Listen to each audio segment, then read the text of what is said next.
তৃতীয় বলে আসছে এবং আউট হয়ে গেল সাথে সাথে সাথে আউট হয়ে গেল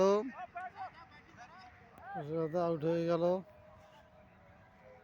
এবার তৃতীয় ব্যাটসম্যান নামলো এবার উইকেট কিপার আসতেছে। বোলিং ধরতে পারলো না, কিপারের হাতে বার চলে গেল।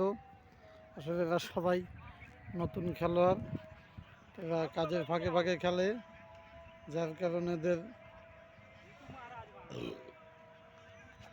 মার দিল এবং আউট হয়ে গেল।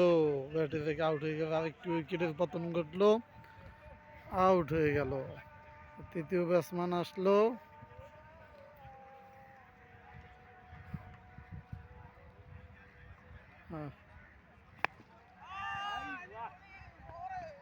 সিক্স মেরে দিল, 6-4, 4 রান হয়ে গেল, 4 রান।